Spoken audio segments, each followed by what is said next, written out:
ഉണരണമെങ്കിൽ ഉമ്മൻചാണ്ടി വരണോ എന്നാണ് super prime time ആദ്യം ചർച്ച ചെയ്യുന്നത്. ശ്രീ സണ്ണിക്കുട്ടി അബ്രഹാം KPCCക്ക് അധ്യക്ഷനില്ല, ഇന്ദിരാഭവനിൽ ഈച്ചയനക്കം പോലുമില്ല.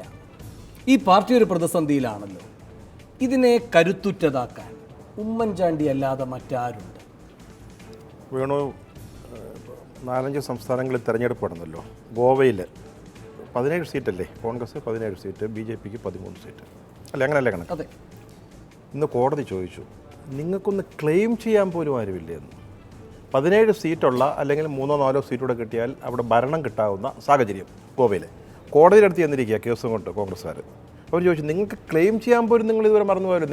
നിങ്ങൾ ഗവർണറുടെ അടുത്ത് നിങ്ങൾ സംസാരിച്ചോ? ഗവർണറുടെ അടുത്ത് ഞങ്ങൾ ഇത്രയും നമ്പേഴ്സ് ഉണ്ടെന്ന് പറഞ്ഞു. കോൺഗ്രസിൻ്റെ സ്ഥിതി അതാ. ആലോചിച്ച് നോക്കണം. ഇവിടെ KPCC ഇപ്പോൾ കേരളത്തിലാണ് ആകെ ഒരു മേൽവിലാസം ഉള്ളത് ഈ പാർട്ടിക്ക്. ഇനിയും പറയാവുന്നത്, ഇനിയും കർണാടകയിലെ തിരഞ്ഞെടുപ്പ് കഴിയുമ്പോൾ എന്താ സംഭവിക്കാൻ പോകുന്നുള്ളത് നമുക്കറിയില്ല. പലതും സംഭവിക്കാം. ഇതൊക്കെ തന്നെ UP ഒക്കെ തന്നെ ആവർത്തിക്കാൻ പോവാം. അപ്പോൾ ഇവിടെ KPCC പ്രസിഡന്റ് അദ്ദേഹത്തിന് വയ്യാഴിക കാരണം അദ്ദേഹം പോകുന്നു, അല്ലെങ്കിൽ ഏതെങ്കിലും കാരണങ്ങളെ പോകുന്നു. ഇതുവരെ അതൊന്ന് അഡ്രസ്സ് ചെയ്യാൻ, ആ ഒരു KPCC പ്രസിഡന്റ് വേണോ എന്നുള്ളത് അഡ്രസ്സ് ചെയ്യാൻ ഈ പാർട്ടിക്ക് ഇവിടുത്തെ സംസ്ഥാനത്തെ നേതൃത്വത്തിനോ അല്ലെങ്കിൽ ഹൈക്കമാൻഡിനോ സാധിച്ചിട്ടില്ല എന്ന്. എത്ര ദിവസമായി സുധീരൻ രാജിവെച്ചിട്ട്? സോണിയാഗാന്ധി വിദേശാണെങ്കിൽ സോണിയാഗാന്ധി അല്ല ഇപ്പം എല്ലാം ഉപാധ്യക്ഷനാണോ എല്ലാം ചെയ്യുന്നത്. സോണിയാഗാന്ധിക്ക് ഇപ്പോൾ UP ഇലക്ഷനിൽ ഒന്നും വലിയ റോൾ ഉണ്ടായിരുന്നല്ലോ. സോണിയാഗാന്ധി പക്ഷേ അതിന് ചർച്ചകളെങ്കിലും നടക്കണ്ടേ? സോണിയാഗാന്ധി വന്നിട്ട് മതി തീരുമാനങ്ങളുണ്ടാകുന്നത്. ഇവിടെ ഇപ്പം പ്രസിഡന്റ് വേണോ, താൽക്കാലിക പ്രസിഡന്റ് വേണോ, ആർക്കെങ്കിലും ചാർജ് കൊടുക്കണോ എന്നൊക്കെയുള്ള ആലോചനകൾ നടന്നുകൊണ്ടിരിക്കുക. ഒരു PCC പ്രസിഡന്റിനെ വെക്കണം എന്ന്, അല്ലെങ്കിൽ നമുക്കൊരു PCCക്ക് ഒരു പ്രസിഡന്റ് വേണമെന്നുള്ള കാര്യത്തിൽ പോലും ആലോചനയില്ല. പിന്നെ അതിൽ ഉമ്മൻചാണ്ടി വന്നോ അല്ലെങ്കിൽ വേറെ ആര് വന്നോ എന്നൊക്കെ ചർച്ച ചെയ്തിട്ട് എന്താ കാര്യം? ഇപ്പം വേണു ചോദിക്കുന്നത് പോലെ ആണെങ്കിൽ ഇപ്പം നമുക്കറിയാം, കേരളത്തിലെ കോൺഗ്രസ് ഏറ്റവും ജനകീയനായ നേതാവ് എന്ന് പറയുന്നത് ഉമ്മൻചാണ്ടിയാണ്. ഉമ്മൻചാണ്ടി KPCC പ്രസിഡന്റ് ആയാലും പാർട്ടിയെ ചലിപ്പിക്കാൻ പറ്റും. പക്ഷേ ഉമ്മൻചാണ്ടി സ്വീകരിക്കത്തില്ല. കാരണം ഉമ്മൻചാണ്ടി വളരെ വ്യക്തമായിട്ട് അദ്ദേഹത്തോട് സംസാരിക്കുന്നതോട് ക്ലാരിഫൈ ചെയ്യുന്നുണ്ട്. കാരണം അദ്ദേഹം പറഞ്ഞതാണ്, ഈ കഴിഞ്ഞ തെരഞ്ഞെടുപ്പ് പരാജയത്തിൻ്റെ പശ്ചാത്തലത്തിൽ അദ്ദേഹം ഒരു സ്ഥാനങ്ങളും സ്വീകരിക്കുന്നില്ല. അതിനുശേഷം അദ്ദേഹം KPCC പ്രസിഡന്റ് കാര്യത്തിൽ മാറ്റം വേണമെന്ന് വളരെ ശക്തമായിട്ട് താങ്കൾ ഇൻട്രൊഡക്ഷനിൽ പറഞ്ഞതുപോലെ A ഗ്രൂപ്പുകാർ അതിനുവേണ്ടി ഫൈറ്റ് ചെയ്തു. അതും ഒരു കാരണമാണ് സുധീരൻ്റെ രാജിക്ക്. അപ്പോൾ KPCC പ്രസിഡന്റ് സ്ഥാനം ഒഴിവാകുമ്പോൾ അദ്ദേഹം ഞാൻ ഇനി ആയിക്കോളാം എന്ന് പറഞ്ഞാൽ കേരളത്തിൽ വേണു അത് ഡിസ്കസ് ചെയ്യുമല്ലോ. അന്ന് ഉമ്മൻചാണ്ടി സ്വീകരിച്ചു കഴിഞ്ഞാൽ വേണുവിൻ്റെ പ്രധാന വിഷയം, നിങ്ങൾ ഉമ്മൻചാണ്ടി ഇതുവരെ പറഞ്ഞിട്ട് നിങ്ങൾ അപ്പോൾ ഉമ്മൻചാണ്ടി വീണ്ടും ആകുന്ന KPCC പ്രസിഡന്റ് ആകാൻ വേണ്ടി ആയിരുന്നില്ലേ എന്നൊരു ചോദ്യമുണ്ട്. ആ ഒരു സാഹചര്യത്തിൽ ഉമ്മൻചാണ്ടി വരണമെന്നില്ല. ഉമ്മൻചാണ്ടി വന്നാൽ നല്ലതാണെന്നാണ് കോൺഗ്രസ്സുകാരുടെയൊക്കെ ഒരു. ശരി, ശ്രീ ജേക്കബ് ജോർജ്, ഈ ആദ്യത്തെ കടുംപിടുത്തത്തിൽ നിന്ന് പിന്നീട് ഒരു ചുവടുമാറ്റത്തിൻ്റെ ധ്വനി നൽകുന്നു ഉമ്മൻചാണ്ടി എന്ന് മാധ്യമങ്ങൾ റിപ്പോർട്ട് ചെയ്യുന്നുണ്ടായിരുന്നു. അദ്ദേഹത്തിൻ്റെ ഒരു പ്രതികരണത്തെ അടിസ്ഥാനപ്പെടുത്തി ഹൈക്കമാൻഡ് തീരുമാനിക്കട്ടെ എന്ന്. മാത്രമല്ല, അദ്ദേഹത്തോട് അടുത്ത വൃത്തങ്ങൾ ചിലരെങ്കിലും പറയുന്നൊരു കാര്യമുണ്ട്, ഇവിടെ നിന്ന് ഹൈക്കമാൻഡിൽ നിന്ന് നല്ല സമ്മർദ്ദമുണ്ടായാൽ അവരുടെ ഒരു തീരുമാനം എന്ന നിലയിൽ ഉമ്മൻചാണ്ടി ഇത് ഏറ്റെടുക്കണം എന്ന നിർബന്ധ ബുദ്ധിയോടെയുള്ള അവരുടെ നിലപാട് വന്നാൽ അദ്ദേഹം അത് സ്വീകരിക്കുമെന്ന് അങ്ങനെ കരുതുന്നുണ്ടോ താങ്കൾ? അത് കരുതാൻ ഉമ്മൻചാണ്ടി ആയതുകൊണ്ട് പ്രയാസമാണ്.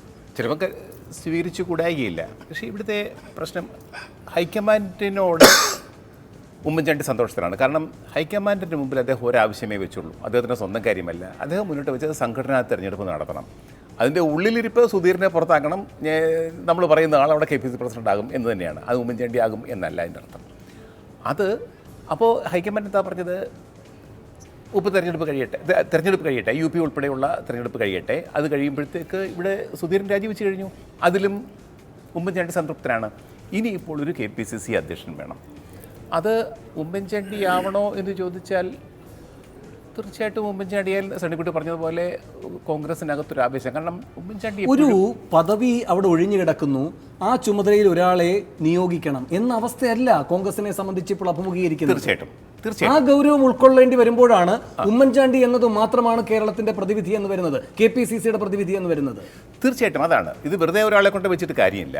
ഇനിയിപ്പോൾ കോൺഗ്രസിനെ തിരിച്ചു കൊണ്ടുവരണമെങ്കിൽ, കാരണം ഒരു വശത്ത് BJP അവിടെ ആഞ്ഞു പിടിക്കുന്നുണ്ട്, ഇങ്ങേപ്പുറത്ത് KM മാണി മാറി നിൽക്കുന്നു, മുസ്ലിം ലീഗിനകത്ത് കുഞ്ഞാലിക്കുട്ടി ഡൽഹിയിലേക്ക് പോകുന്നു. സ്വാഭാവികമായിട്ടും കോൺഗ്രസ് കടുത്ത ഒരു രാഷ്ട്രീയ പ്രതിസന്ധിയിൽ തന്നെയാണ്. ഈ പ്രതിസന്ധിയിൽ നിന്ന് വെറുതെ ഒരാൾ കയറി വന്നിട്ടിരുന്നിട്ട് ഒരു കാര്യവുമില്ല. വെറുതെ കുറച്ചു കാലം KPCCയുടെ അധ്യക്ഷൻ്റെ കാറെ കയറി കടക്കാമെന്നല്ലാതെ ഒരു പ്രയോജനം ഉണ്ടാവത്തില്ല. സംഘടനയെ ചലിപ്പിക്കണമെങ്കിൽ തീർച്ചയായിട്ടും കേരളത്തിലെ പ്രത്യേക സാഹചര്യത്തിൽ സംഘടനയെ മുന്നോട്ട് കൊണ്ടുപോകുമെങ്കിൽ ശക്തനായ ഒരാൾ തന്നെ വേണം.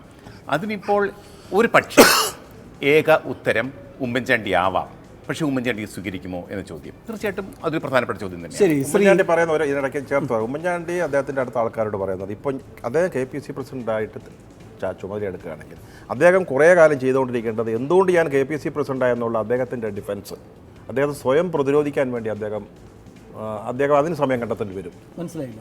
അതായത് അദ്ദേഹം KPC പ്രസിഡന്റ് സ്ഥാനത്തേക്ക് ഇല്ല എന്നാണല്ലോ പറയുന്നത്. ഇപ്പോൾ ഏതെങ്കിലും സമ്മർദ്ദത്തിൻ്റെ പുറത്ത് അദ്ദേഹം KPC പ്രസിഡന്റ് ആയാൽ ആ ഒരു തീരുമാനത്തെ ഡിഫെൻഡ് ചെയ്യാന്നുള്ളതായിരിക്കും പുള്ളിയുടെ അടുത്ത ജോലി, ഉമ്മൻചാണ്ടിയുടെ അടുത്ത ജോലി. അത് അദ്ദേഹത്തിൻ്റെ അടുത്ത സുഹൃത്തുക്കളോട് പറയുന്ന ഒരു കാര്യമാണ്. ശരി, ശ്രീ A. സജീവൻ, ഇവിടെ ഉമ്മൻചാണ്ടി പറയുകയായിരുന്നു സംഘടനാ തെരഞ്ഞെടുപ്പ് വേണമെന്ന്.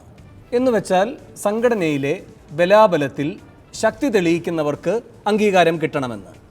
ആ ശക്തി എന്തായാലും ഉമ്മൻചാണ്ടി പക്ഷം സ്വായത്തമാക്കിയിട്ടുണ്ട് എന്നത് കണക്കിലെ കളിയല്ല, അതൊരു സത്യം തന്നെയാണ്. അങ്ങനെ വരുമ്പോൾ ഇനിയിപ്പോൾ ആ പ്രോസസ്സ് മുഴുവൻ നടന്നാൽ മാത്രമേ എ ഗ്രൂപ്പിന് ഈ കാര്യത്തിലുള്ള പ്രാമാണികത തെളിയിക്കപ്പെടൂ. അപ്പോൾ മാത്രമേ ഉമ്മൻചാണ്ടി ഈ പ്രത്യേക സന്ദർഭത്തിൽ ഈ പ്രത്യേക ആവശ്യം സ്വീകരിക്കുന്നതിൽ യോഗ്യത നേടൂ എന്നൊക്കെയുള്ള സാങ്കല്പികമായ ആലോചനകളിലേക്ക് പോകേണ്ടതുണ്ടോ? ഗൗരവതരമായ ഒരു സംഘടനാ പ്രതിസന്ധി കോൺഗ്രസ് നേരിടുകയാണ്, രാഷ്ട്രീയ പ്രതിസന്ധി കോൺഗ്രസ് നേരിടുകയാണ്. കരുത്തുറ്റ ഒരു നേതാവ് എന്ന നിലയിൽ ഉയർത്തിക്കാട്ടാൻ കഴിയുന്നത് ഉമ്മൻചാണ്ടി മാത്രമാണ് എന്നത് നമ്മുടെ മുന്നിലുള്ള യാഥാർത്ഥ്യമായിരിക്കെ ആ യാഥാർത്ഥ്യത്തോട് വളരെ വൈകാരികമായൊരു സമീപനം ഉമ്മൻചാണ്ടി എടുത്താലും അതിനപ്പുറത്തേക്ക് ഈ ചുമതല ഉമ്മൻചാണ്ടിയിൽ നിക്ഷിപ്തമാക്കുക എന്ന രാഷ്ട്രീയവും സംഘടനാപരവുമായ ഉത്തരവാദിത്തം ഏറ്റെടുക്കാൻ AK ആന്റണി അടക്കം ഇപ്പോൾ മുൻകൈയെടുക്കേണ്ടേ? ഉമ്മൻചാണ്ടി നേരത്തെ പറഞ്ഞതനുസരിച്ച് ഏക പോംവഴി സംഘടനാ തെരഞ്ഞെടുപ്പാണ്. സംഘടനാ തെരഞ്ഞെടുപ്പ് എന്ന് പറയുന്നത് പാർട്ടിയെ രക്ഷിക്കാൻ ഉള്ള ഒരു ഉപാധി കൂടിയാണെന്നൊക്കെ പറഞ്ഞു. അപ്പോൾ തീർച്ചയായിട്ടും അദ്ദേഹം അതിൽ ഉറച്ചു നിൽക്കുമെന്നാണ് ഞാൻ വിചാരിക്കുന്നത്. കാരണം ഇനി ഹൈക്കമാൻഡ് കെട്ടിയിറക്കുന്ന ഏത് സ്ഥാനാർത്ഥിയാണ്, ഏതൊരു KPC പ്രസിഡൻ്റ് ആണെങ്കിലും അത് സുധീരൻ ഇറക്കിയതുപോലെ തന്നെ ഉമ്മൻചാണ്ടി ആകുമ്പോഴും കെട്ടിയിറക്കപ്പെടുന്ന ഒരാളായി തീരും, തിരഞ്ഞെടുക്കപ്പെടുന്ന ആളല്ല. അപ്പോൾ സംഘടനയുടെ ഈ ചട്ടക്കൂടിനനുസരിച്ച് സംഘടനയിൽ തിരഞ്ഞെടുപ്പ് നടക്കേണ്ടതിനനുസരിച്ചിട്ട് തിരഞ്ഞെടുപ്പ് നടക്കുകയും അടിത്തട്ടിൽ നിന്നുള്ള പ്രവർത്തകരുടെ വികാരമനുസരിച്ച് ഒരു KPC പ്രസിഡന്റ് ഉണ്ടാവുകയും ചെയ്യണമെന്ന അദ്ദേഹത്തിൻ്റെ ആത്മാർത്ഥമായ ആഗ്രഹം. അത് നടപ്പാവണമെങ്കിൽ സ്വാഭാവികമായിട്ടും ഇപ്പോൾ ചെയ്യേണ്ടത് താൽക്കാലികമായിട്ടൊരു KPCC പ്രസിഡന്റിനെ നിയോഗിക്കുക, ചുമതല ആർക്കെങ്കിലും ഏൽപ്പിക്കുക, നിലവിലുള്ള സജീവൻ അത് സുധീരൻ എന്ന തടസ്സം നിൽക്കുന്ന ഘട്ടത്തിലുള്ള ഒരു ഉപാധിയായിരുന്നില്ലേ സംഘടനാ തെരഞ്ഞെടുപ്പ് എന്നത്? അത് തന്നെയാണ് ഞാൻ പറയുന്നത്. ഞാൻ നേരത്തെ പറഞ്ഞ് വേണു മനസ്സിലായില്ലേ, ആത്മാർത്ഥമാണെങ്കിൽ എന്നാണ് പറഞ്ഞത്. ആത്മാർത്ഥത അതിലുണ്ടെങ്കിൽ ഉമ്മൻചാണ്ടി ഇപ്പോഴും നിലനിൽക്കേണ്ടത് ആ രീതിയിലാണ്. ഇപ്പോൾ നമ്മളിപ്പോൾ ഈ ചർച്ചയിൽ സണ്ണിക്കുട്ടിയും ജേക്കബ് ജോർജൊക്കെ പറഞ്ഞ പോലെ ഇനി ഉമ്മൻചാണ്ടി മാത്രമേ ഉള്ളൂ എന്നൊരവസ്ഥ ഹൈക്കമാൻഡ് കൂടി അംഗീകരിച്ചാൽ അദ്ദേഹത്തിന് സന്തോഷമാകും. അദ്ദേഹം ഒരു തരത്തിൽ ഞാൻ ഈ സ്ഥാനത്തിന് ആഗ്രഹിച്ചില്ല, എന്നെ ഹൈക്കമാൻഡ് ഈ ചുമതല ഏറ്റെടുക്കാൻ എൻ്റെ അടുത്ത് അഭ്യർത്ഥന നടത്തിയിരിക്കുന്നു എന്ന് വരുത്തണം. ആ ഒരു നിലപാട് ഏത് സ്ഥാനാർത്ഥി ഏത് നേതാവ് എടുത്തു കഴിഞ്ഞാലും ഉണ്ടാവുന്ന പ്രശ്നം തന്നെയാണ്. പഞ്ചാബിലുണ്ടായതുപോലെ പഞ്ചാബിലെ വിജയം ഇപ്പോൾ KPCC പ്രസിഡൻ്റ് ആയിരുന്ന ആൾ ശക്തമായിട്ട് എനിക്ക് ഇതുകൂടി കേട്ട് ഞാൻ തീരുമാനിക്കും എന്ന് പറഞ്ഞൊരു പാർട്ടിയുടെ ഘടന എന്ന് പറയുന്നത് പാർട്ടിയല്ലാതായി മാറില്ലേ? പ്രാദേശിക തലത്തിലുള്ള ഒരാൾ തീരുമാനിക്കുന്നു ഞാൻ ഇങ്ങനെ ആയിരിക്കണം, ഞാനാണ് തീരുമാനിക്കേണ്ടത് എന്ന് പറയുമ്പോൾ കോൺഗ്രസ്സിൽ ഇപ്പോൾ ഹൈക്കമാൻഡ് ഇല്ലാന്ന് നമുക്കറിയാം. പൂർണ്ണമായിട്ടും ശക്തി ക്ഷയിച്ചിരിക്കുന്ന ഒരു ഹൈക്കമാൻഡാണ്. അപ്പോൾ അതുകൊണ്ട് അതിനെ പരമാവധി ദുരുപയോഗം ചെയ്തുകൊണ്ട് ഇപ്പോൾ മണിപ്പൂരിൽ സംഭവിച്ചില്ല. ഇതേപോലെ കഴിഞ്ഞ കോൺഗ്രസ് മന്ത്രിസഭയിൽ മന്ത്രിയായിരുന്ന ആൾ പിന്നീട് ഇപ്പുറത്തേക്ക് അധികാരവും ഒരുപക്ഷെ പണവും ഒക്കെ കിട്ടിയിട്ടുണ്ടെങ്കിൽ അതിനു വേണ്ടിയും മാറുന്നു. വളരെ തന്ത്രപരമായിട്ടുള്ള ഈ കോൺഗ്രസ്സിലെ ഈ പ്രാദേശിക തലത്തിലുള്ള ശക്തിപ്പെടലും ഗ്രൂപ്പ് അടിസ്ഥാനത്തിലുള്ള ശക്തിപ്പെടലുമാണ് ആ പാർട്ടിക്ക് ഏറ്റവും ദോഷമായിട്ടുള്ളത്.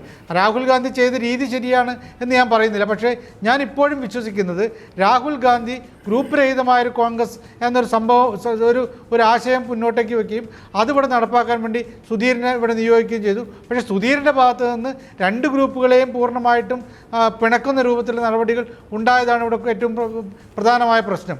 അതുകൊണ്ട് ഉമ്മൻചാണ്ടി ആവുന്ന നല്ല കാര്യം, ഉമ്മൻചാണ്ടി നല്ല നേതാവാണ്, നല്ല സംഘാടകനാണ്, ഒക്കെ നമുക്കറിയാം. പക്ഷേ നമ്മൾ അങ്ങനെ ഒരാൾ മാത്രം